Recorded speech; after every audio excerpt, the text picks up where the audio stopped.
You want to see watches? You have to go to WatchTools. Even if you have to travel to get there, you gotta do it. I'll show you why and the watches you can see on this episode of Adventures with Time. I've never seen an H. Moser watch. I've never seen them at any of the watch stores I've visited. Here at the Watch Time New York City event, I was able to try on several Moser watches, talk to their brand representatives, and hear about new releases from them and other brands. 4,000 on the bracelet, 4,450.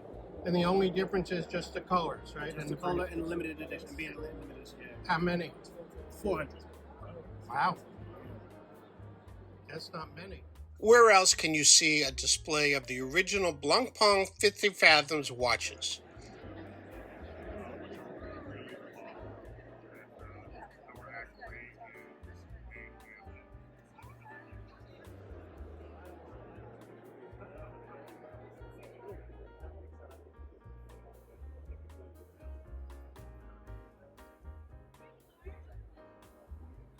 Where else can you get hands-on experience from so many top-shelf brands like these? So this turbine is cheaper than that?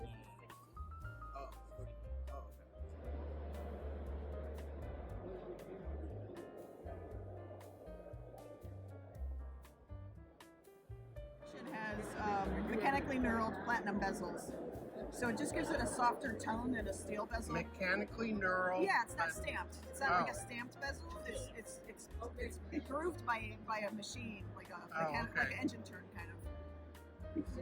But I've seen this brand online, and I just was like, oh, it's pretty. It is. Pictures don't do it justice. And you know, I got to tell you something. Where are you guys based out of here? So when the sun hits this watch, I live in Florida. Oh my!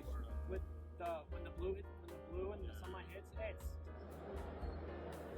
What does this watch cost in this size? If I'm not mistaken, $2,400 US retail.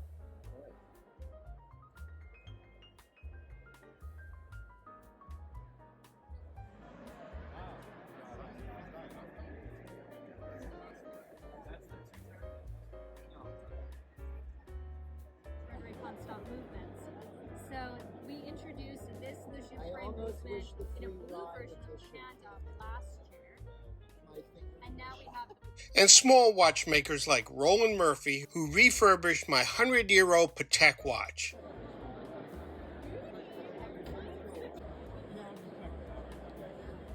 You will even see watches that you might never seek out on your own. Unusual watches.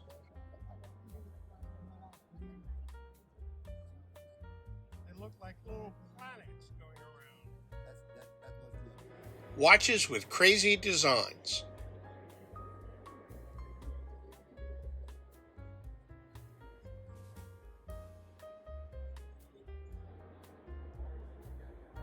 Do any of these interest you?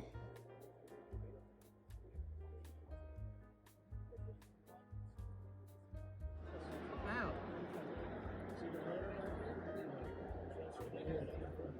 That really moves. Yeah. As soon as you're moving, it's spinning very fast. I should warn you that you can get overwhelmed trying to experience all of these watches. In fact, at the same time, the wind-up watch fair was going on just a few blocks uptown. I felt that would have been too much. Besides, I've been at wind-up for the past 3 years. Maybe if I hadn't spent 2 hours stuck on a train that lost power coming into New York. What a view I had. If you are a watch enthusiast, you need to attend these shows if you can, and consume great watch content like this video here. Thanks for watching, and I'll see you in my next video.